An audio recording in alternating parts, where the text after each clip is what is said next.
En la clase anterior estuvimos viendo, terminamos con lo que era el motor eléctrico, como a partir de una espira, que era podrían tener varias formas, pero analizamos el caso de una espira rectangular por el cual circulaba corriente y en presencia de un campo magnético permitía la rotación, ¿verdad? Se imprimía un par, un momento, ¿sí? Una tendencia al giro, y con eso se podían construir en base a ese principio tanto el generador eléctrico como el motor eléctrico. ¿Sí? En el motor eléctrico, entonces, se suministraba la corriente eléctrica y había una carga mecánica que se movía cuando aparecía el campo magnético. ¿Sí? En el generador eléctrico, lo que se suministra es la fuerza mecánica. Esa fuerza mecánica puede venir de la rotación del agua, ¿sí? Que es el caso de la hidroeléctrica, o puede venir de la rotación del viento, por ejemplo, que es el caso de los generadores eólicos. Puede venir también de, de los cambios de temperatura en una hélice. Por ejemplo, ahí tenemos las turbinas eh, basadas en calor, ¿sí?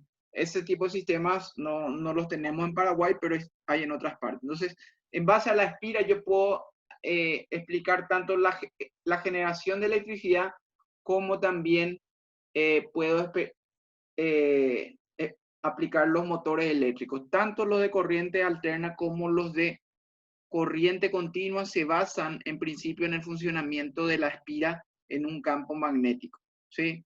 Ahora vamos a estar viendo qué es lo que causa el campo magnético.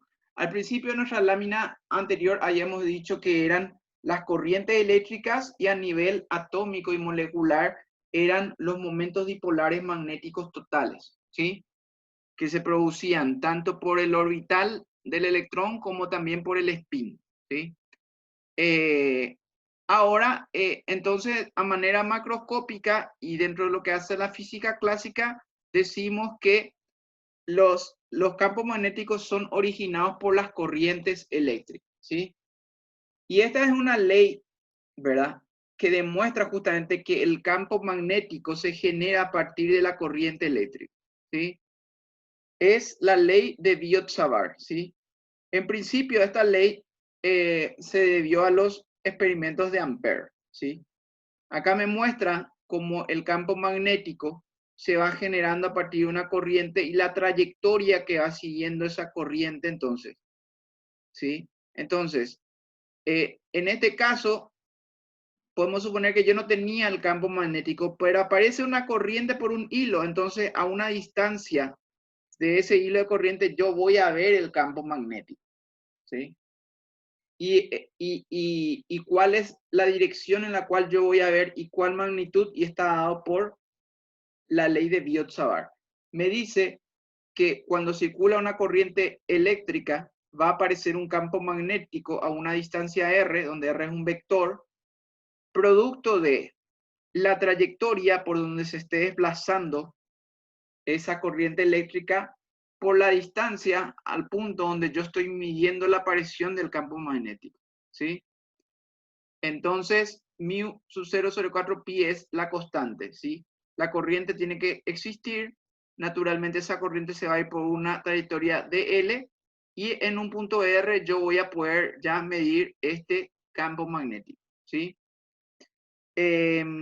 Vale decir, entonces, que ese campo magnético es perpendicular tanto a la trayectoria, ¿verdad? Que en ese momento esté teniendo el hilo, y al radio, ¿verdad? O al vector que une esa trayectoria con el punto donde mido, que es lo que se conoce como R. Entonces, ese campo magnético que se está creando a partir de esta corriente es perpendicular a la trayectoria de L y también a R, ¿sí?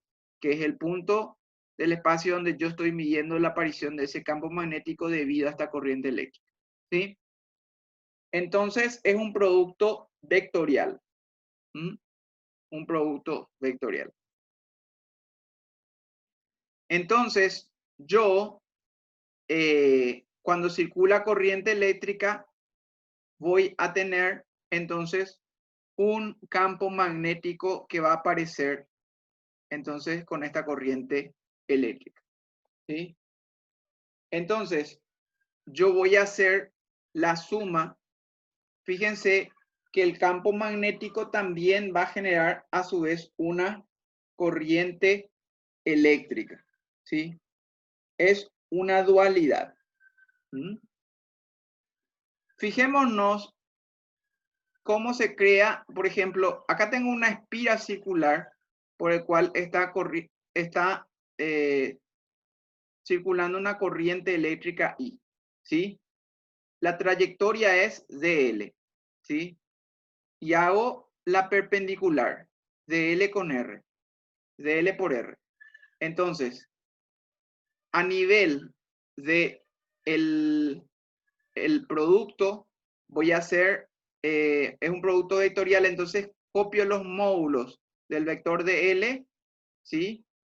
Y el vector R es un vector, en este caso, de valor unitario, ¿sí?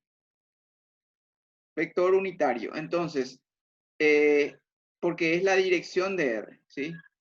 Entonces, como son perfectamente perpendiculares de L y R, el seno de 90 grados resulta ser igual a 1, ¿sí? ¿Cuál es el valor de esa distancia de este punto hasta el centro? Y es el radio de esa circunferencia. Por eso esto R minúscula pasa a ser R mayúscula cuadrado, ¿sí? Y este versor en este caso es unitario, que es esta dirección, ¿sí? Entonces, finalmente, para hallar el campo magnético, yo voy a integrar alrededor de la trayectoria. La trayectoria que se sigue es la de una circunferencia, 2pi por radio, ¿sí? Entonces, el campo magnético, en base a la ley de Biot-Savart, va a ser mu sub 0 y 2pi por radio dividido 4pi por radio cuadrado. Entonces, puedo comenzar a simplificar algunas cosas. 2pi se da con 4pi, queda 2, ¿sí? R dividido R cuadrado me da R. Entonces, el campo magnético en una espira circular es directamente mu sub 0 y sobre 2R. La aplicación directa es muy práctico de esta espira, ¿verdad? Porque resulta, por ejemplo, este campo magnético es de gran utilidad, ¿sí? Porque yo puedo poner todo como argollitas, ¿verdad? Formar varias argollitas alrededor de lo que se llama un toroide, que sería como una chipa, ¿sí? Y entonces quiere decir que el campo magnético que va a estar siendo generado dentro de ese toroide va a ser bien conocido y uniforme. Por eso si ustedes a veces desarman, por ejemplo, un componente electrónico, una computadora, o a veces algún otro componente electrónico, de hecho que van a ver a veces un pequeño toroide, como una pequeña chipa. Para nosotros los paraguayos no es común. La forma toroidal la identificamos con ese alimento, ¿verdad? Podría ser una rosquita, ¿verdad? De ahí viene luego la palabra rosca. Entonces, si tenemos, la rosca va a estar abierta en una parte y va a circular por él un campo magnético, ¿sí? Debido a esa rosca. Y toda esa deducción se basa en sumar nomás los campos magnéticos que van produciendo cada una de esas espiras circulares. Entonces, por eso cuando ustedes van a abrir un componente, una computadora, algo así, van a ver muchas veces un toroide y eso sirve para crear un campo magnético uniforme que se deduce a partir de esta fórmula, ¿sí? Como se puede ver, entonces, el campo magnético se calcula fácilmente y si tengo n espiras se multiplica por n, por la cantidad de espiras que haya en el toroide y ahí ya tengo la intensidad del campo magnético, ¿sí? Muy útil entonces esa deducción. Vamos a ver ahora cómo sería el campo eléctrico producido por una línea, el campo magnético, mejor dicho, producido por una línea de corriente, ¿sí? Nuevamente, por la ley de Biot-Savart, se está produciendo un magnetismo diferencial, I de L por R sobre R cuadrado, ¿sí? Ahora, fíjense, ¿a qué va a ser el este vector, ¿sí? DL coincide con DX, porque este es el eje X. Entonces DL es prácticamente, por donde está circulándola, es DX. El módulo de ese vector va a ser DX, ¿sí? La dirección, porque este es un vector versor de dirección, va a ser la dirección, suponiendo entonces que está,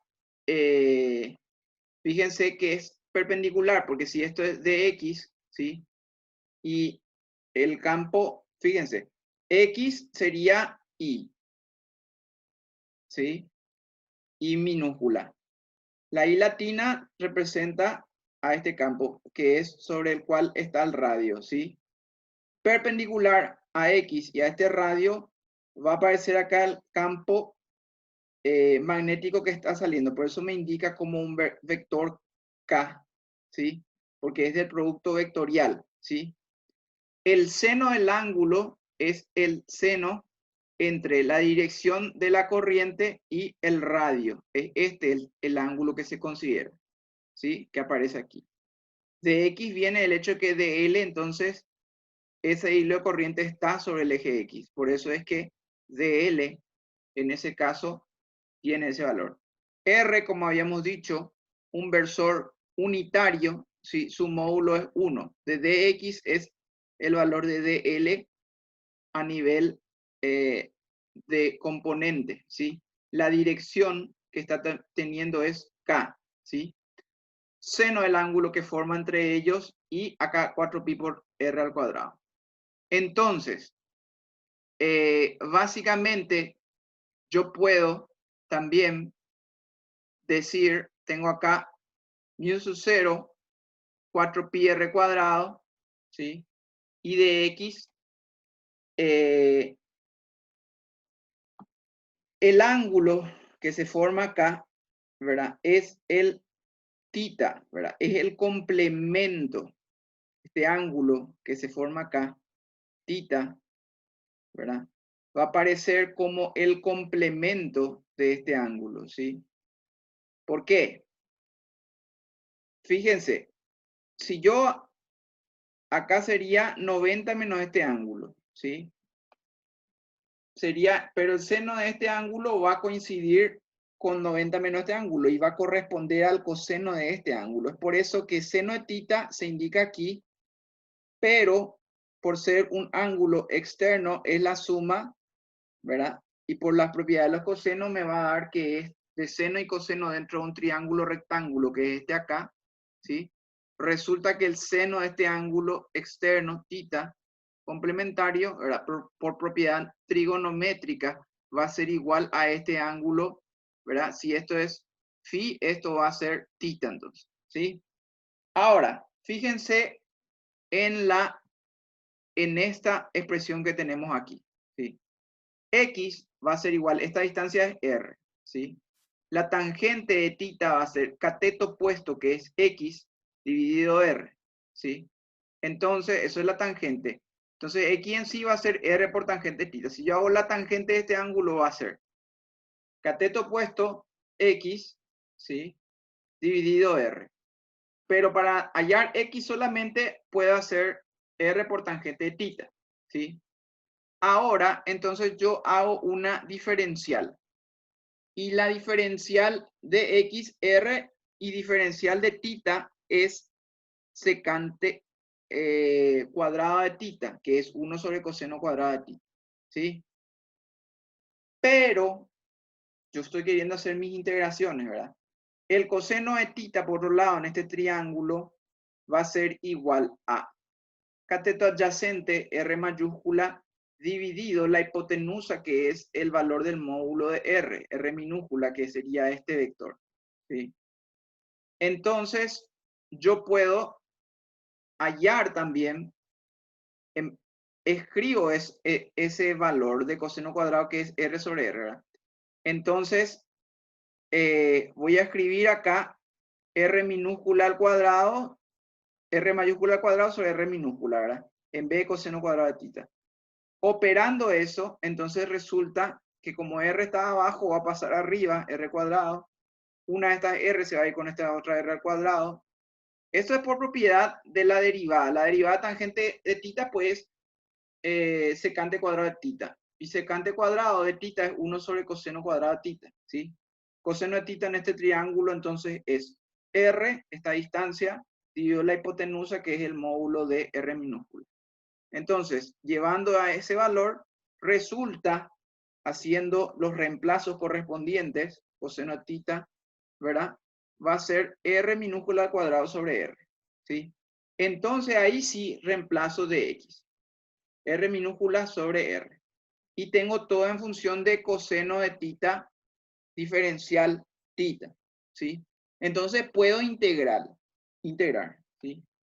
La integral de coseno de θ es directamente seno de θ.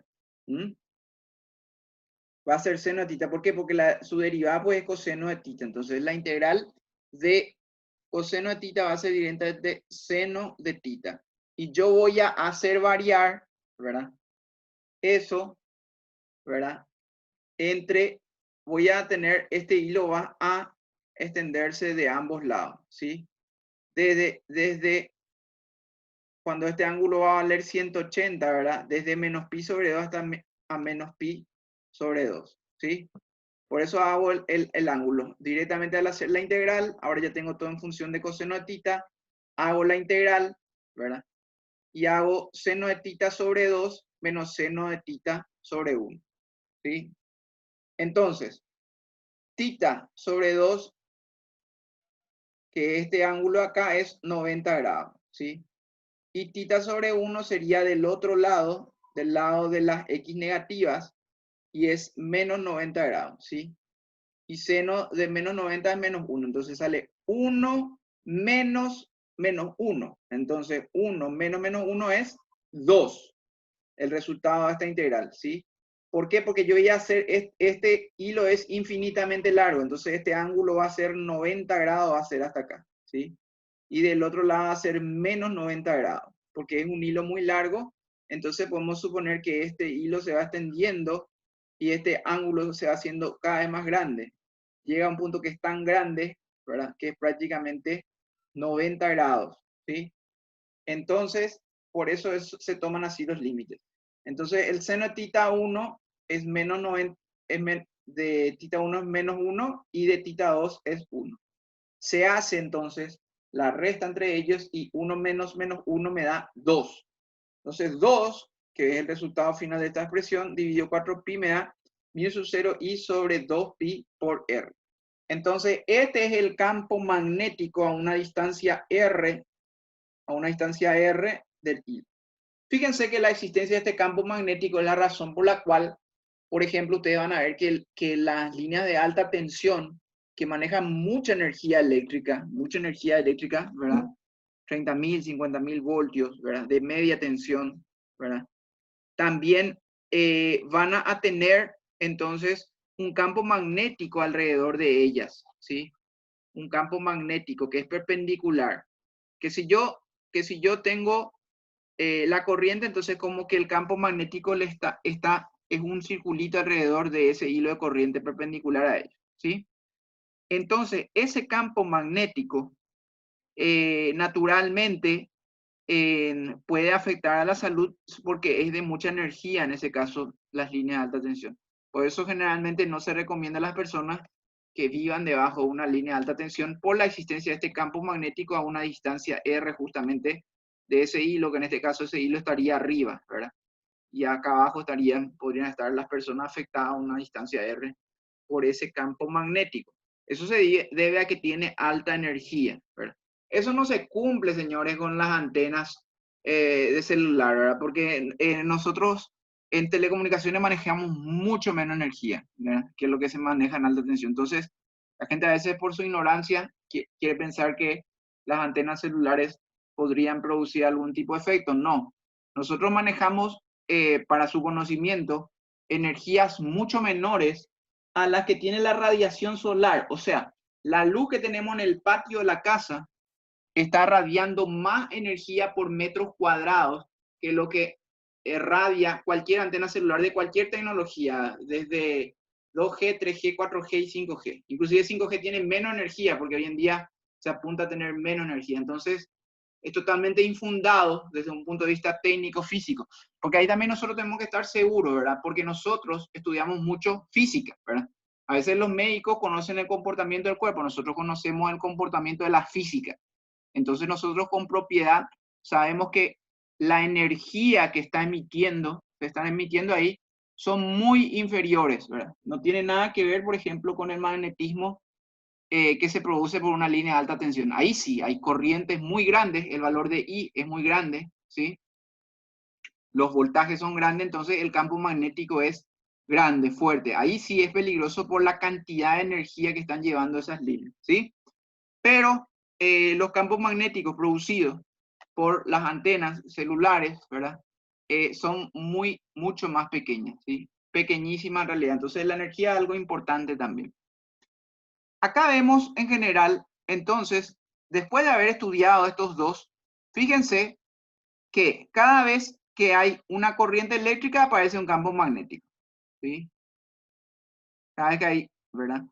Y entonces, finalmente, fíjense que si yo tengo dos corrientes eléctricas, alrededor de esta corriente eléctrica va a estar apareciendo un campo magnético, ¿sí?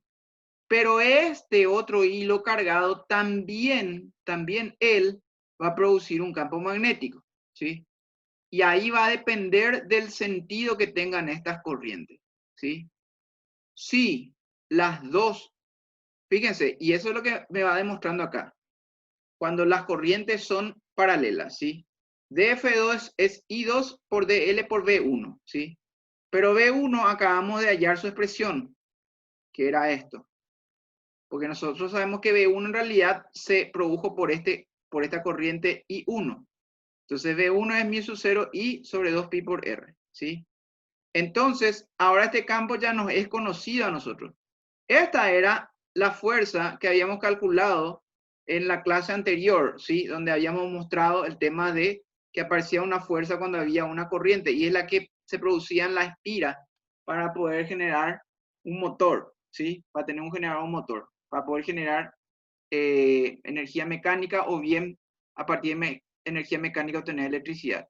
Utilizamos esta ecuación y no le hacíamos caso a este componente B. Ahora acabamos de encontrar que ese componente B en realidad es producido por esta corriente que está producida ahí o por otra corriente eléctrica. Entonces, V1 ahora sí ya sabemos qué es μ sub 0 por I1 sobre 2pi por R. Entonces, ahora podemos hallar la fuerza, ¿verdad? Que aparece dl μ sub 0 y 1 2pi por R. Entonces ahí tenemos las dos corrientes, ¿sí? Y acá aparece la fuerza por unidad de longitud entre dos hilos paralelos, ¿sí? Por eso, por esta fuerza que aparece entre estos dos hilos, es que ustedes van a ver, si ustedes se fijan en los cables de la ANDE, de media alta tensión, de electricidad en general, van a ver que tienen lo que se llaman los pelícanos, que son como unos separadores, ¿sí? Si no existieran esos separadores, estos hilos podrían atraerse entre ellos y obviamente contactar y producir un cortocircuito, ¿verdad? Entonces, naturalmente, cuando se diseñan los sistemas de media y alta tensión, inclusive los de baja tensión, pero principalmente los de media tensión, se busca tener algún separador mecánico entre ellos, ¿sí? El pelícano, a veces hay también una especie de barra ahí que está separando estos cables. ¿Por qué? Porque aparece esta fuerza entre los cables. Entonces, no hay que olvidar esto. Si yo tengo dos hilos con corriente, va a aparecer una fuerza entre ellos que va a tender a unirles. Entonces, hay que mantenerles separados, ¿sí? Por eso esto se le llama cuando las corrientes tienen la misma dirección, entonces tienden a atraerse entre ellos, ¿sí? De igual manera, si una corriente va en una dirección y la otra en otra dirección, eso se llama que son antiparalelas, entonces la fuerza entre ellas es repulsiva, ¿sí? La ley de Ampère. La ley de Ampère es una aproximación igual a lo que sería la ley de Gauss para la parte eléctrica, ¿sí? Directamente, la ley de Ampère aplica en situaciones de alta simetría. La ley de Ampere me dice que cuando yo tengo una superficie cerrada por el cual está circulando una carga eléctrica, entonces directamente el campo magnético va a venir de integrar esto sobre la superficie cerrada, ¿sí? Generalmente para los casos uniformes donde yo puedo quitar el campo magnético afuera y sencillamente hacer la integración de la curva cerrada, yo puedo aplicar la ley de Ampere con facilidad, ¿sí? Entonces, vamos a ver, la cuestión es que la carga que, de la ley de Ampere, nosotros lo vamos a aplicar, ¿verdad? Para condiciones donde la corriente sea estacionaria. Una corriente estacionaria exige que los parámetros físicos no varíen en el tiempo, ¿verdad? Entonces la intensidad de la corriente tiene que ser continua. Entonces con corrientes estacionarias, con corriente continua, yo puedo aplicar los principios de la ley de Ampere. Para que sea estacionaria, también se tiene que cumplir que en los distintos puntos del conductor, la carga almacenada en cada parte del conductor es constante, ¿sí? Entonces, no se produce almacenamiento ni disminución de carga en ningún punto del hilo conductor. Cuando yo tengo estas condiciones de corriente estacionaria, ¿sí?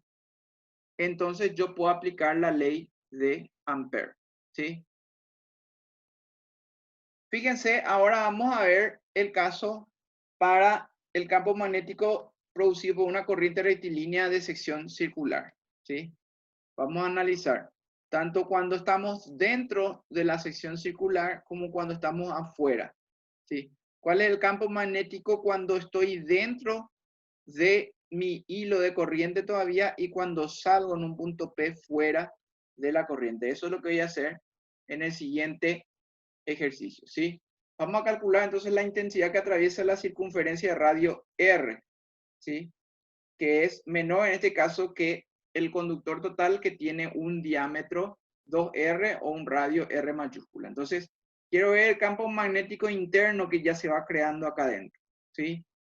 Entonces, como R es menor a esto, entonces esa corriente que está circulando acá es proporcional a esto, ¿sí?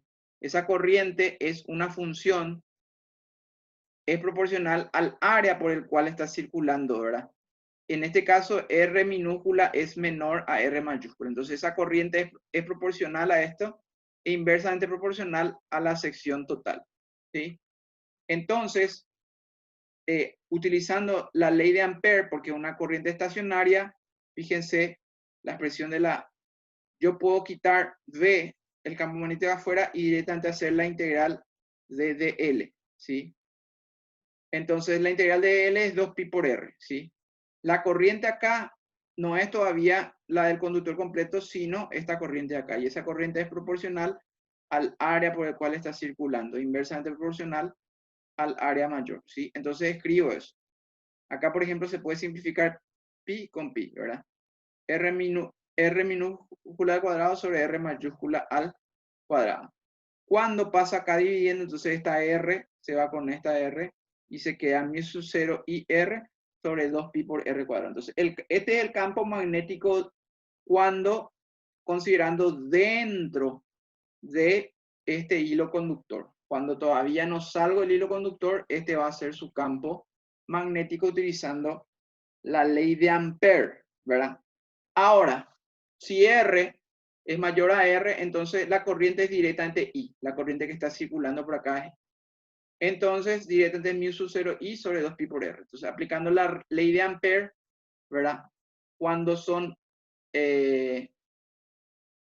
ya en ese caso, entonces va a ser mu sub 0 I sobre 2pi por R. ¿Ok?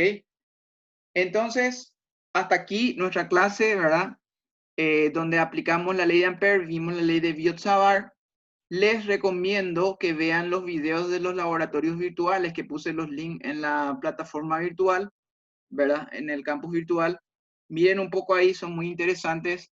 para su formación, experimenten, pueden descargar esos pequeños programitas y ejecutarlo, ¿sí? Hasta acá entonces lo que es campo magnético en esta clase. Buenas noches.